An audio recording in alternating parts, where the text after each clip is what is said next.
The Wiz. 1978, Michael Jackson made his big-screen acting debut in The Wiz, an all-black reimagining of The Wizard of Oz set in New York City. Directed by Sidney Lumet and starring Diana Ross as Dorothy, the 20-year-old Michael played the Scarecrow, a role that let his natural physical comedy, dancing ability, and wide-eyed charisma shine through prosthetic makeup and straw. The film was a box office catastrophe, budgeted at $24 million. Enormous for 1978, it earned back only a fraction, becoming one of the decade's most notorious commercial failures. Critics found it overlong and overstuffed. Audiences who loved the original Broadway production didn't connect with the cinematic translation. But for Michael Jackson, The Wiz was the most important failure in music history, because it was during production that he met Quincy Jones, who was arranging the film's score. Jones saw something extraordinary in the young performer, and their meeting would produce off-the-wall, Thriller, and Bad. Without The Wiz's spectacular failure, the King of Pop as we know him might never have existed. The worst box office bomb of the 1970s created the biggest superstar of the 1980s, Captain EO, 1986. In 1986, Michael teamed up with director Francis Ford Coppola and producer George Lucas, two of cinema's most powerful names, to create Captain EO, a 17-minute 3D science fiction musical short film exclusively for Disney theme parks. The budget was reportedly $17 million, making it the most expensive film per minute ever produced at the time. Michael starred as Captain EO, the leader of a ragtag space crew on a mission to deliver a gift to the Supreme Leader, played by Angelica Houston. The gift was music, and through dance and song, EO transforms a dark, mechanical world into one of color and light. The film featured cutting-edge 3D effects, lasers, smoke, and in-theater sensory effects that made audiences feel they were inside the action. Captain EO premiered simultaneously at Disneyland and Epcot and became an instant sensation, with fans waiting hours for the experience. The attraction ran for over a decade before closing in the late 1990s. After Michael's death in 2009, Disney brought Captain EO back as a tribute, running it again until 2015. Never released theatrically, it remains one of the most famous theme park attractions ever created, and proof that Michael could merge music, technology, and storytelling in ways nobody else could. Moonwalker, 1988. Moonwalker defies classification. Released in 1988, the film is part anthology, part music video compilation, part fantasy adventure, and part fever dream. It combines several of Michael's music videos from the Bad album with a fictional narrative where he transforms into a car, a spaceship, and a giant robot to save children from an evil drug lord named Mr. Big, played by Joe Pesci. The centerpiece is the legendary Smooth Criminal segment, shot in a 1930s speakeasy, featuring some of Michael's most iconic choreography, including the anti-gravity lean that defied physics and became one of the most imitated moments in dance history. The sequence is widely considered one of the greatest musical performances ever captured on film. In the United States, Moonwalker went direct to video, but internationally it played in theaters and performed well. The VHS became the best-selling music long-form video of all time in the US, earning 8 times platinum certification from the RIA. Bizarre, indulgent, and utterly mesmerizing, Moonwalker is a time capsule of Michael Jackson at the absolute peak of his creative powers. The Jacksons. An American Dream, 1992. The first major attempt to dramatize Michael's story, this ABC miniseries aired over 2 nights in November 1992 and chronicled the Jackson family's rise from Gary, Indiana, to global stardom. The production didn't shy away from the darker aspects. Joe Jackson's strict, often abusive parenting was depicted with unflinching directness. Young Michael was portrayed by Jason Weaver, who captured the energy and innocence that made Michael a star as a child. Wiley Draper took over for adult Michael, covering his transition through the Motown 25 Moonwalk performance. The miniseries was praised for its performances and its willingness to explore the complicated family dynamics that shaped Michael. Tragically, Wiley Draper passed away in 1993 at just 24 years old. The miniseries was a ratings hit and remains the definitive dramatization of Michael's early life, the standard against which every biopic that followed was measured. Ghosts, 1997. In 1997, Michael released Ghosts,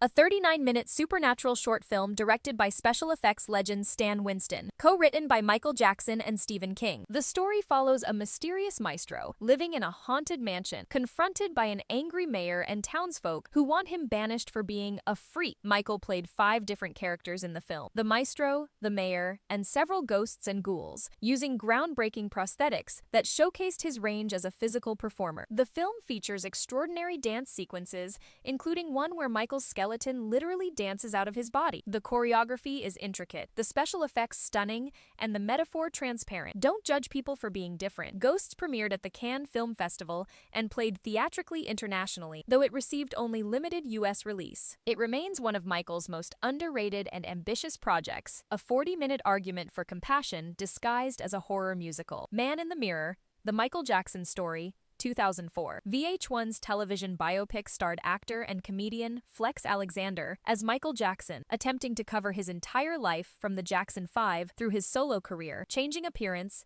and controversies. Alexander committed fully to the physical performance, the voice, the mannerisms, the dance moves, but the production suffered from fundamental limitations. Made without the cooperation of the Jackson family or estate, the film lacked access to Michael's actual music, forcing filmmakers to use sound-alike songs that undermined every performance scene's authenticity. Critics praised Alexander's commitment, but found the production sanitized and surface-level. It was a ratings success for VH1 and introduced new audiences to Michael's story, but it never achieved the depth or emotional truth that the subject deserved. For many fans, it was a well-intentioned but ultimately inadequate snapshot of the most complex figure in entertainment history. This Is It, 2009, the most bittersweet film ever made about a musician. In the summer of 2009, Michael Jackson was preparing for 50 sold-out concerts at London's O2 Arena, his triumphant comeback after years of exile. Director Kenny Ortega was filming rehearsals for reference material. Then, on June 25, 2009, Michael died. He was 50 years old. That rehearsal footage became This Is It, a documentary that gave the world one final chance to see the king of pop perform. What's striking is how sharp, focused, and commanding Michael was at 50. His voice hadn't diminished. His choreography remained precise. His creative direction, reimagining classic songs,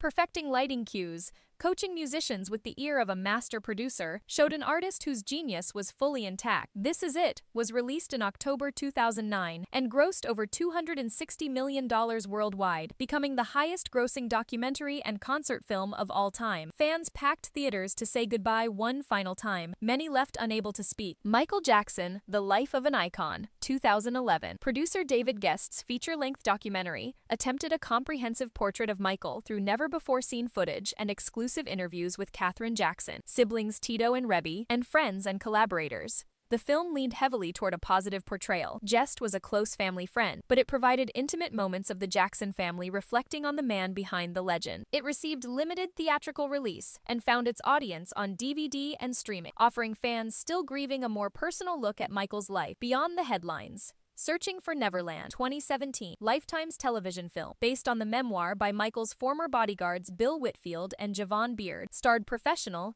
Michael Jackson impersonator Navi in the lead role. The film focused on Michael's final years, 2006 to 2009, depicting him as a devoted father living in Las Vegas, shielding his children Prince, Paris, and Blanket from media chaos, while navigating financial struggles and isolation. Navi's physical resemblance to Michael was uncanny, bringing eerie authenticity to quiet domestic scenes. The film portrayed Michael taking his children to bookstores, playing with them, and simply trying to live a normal life. Critics found it overly sentimental, but for fans who wanted to see the private, human side of a man the world thought it knew, Searching for Neverland offered something no other film had, a glimpse of Michael Jackson as just a dad. Michael, 2026, the moment the world had been waiting for. Directed by Antoine Fuqua, written by three-time Oscar nominee John Logan, and starring Jafar Jackson, Michael's real-life nephew and Jermaine Jackson's son. In his feature film debut, Michael arrived in theaters on April 24, 2026, as the most anticipated and most controversial biopic in years.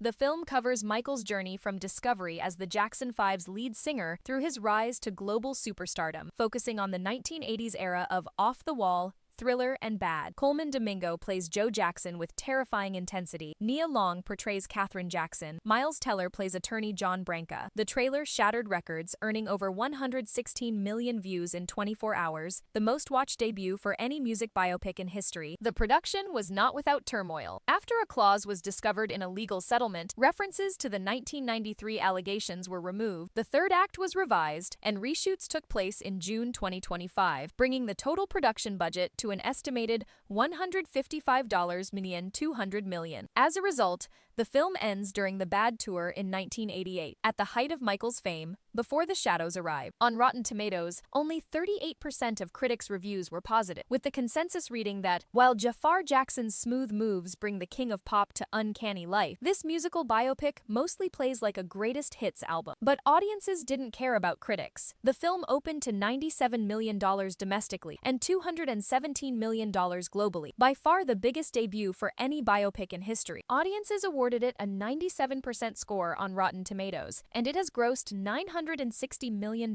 worldwide, surpassing Bohemian Rhapsody's $911 million to become the highest-grossing music biopic of all time. It is the highest-grossing Lionsgate film ever, and the second-highest-grossing film of 2026. Industry observers believe it will cross $1 billion worldwide following its Japan release. Beyond the box office, the film reignited interest in Jackson's catalog. Streaming numbers for Thriller, Off the Wall, and the Jackson 5's catalog surged dramatically, introducing his music to a generation that knows him primarily through cultural references. A sequel covering the 1990s and 2000s is already in development.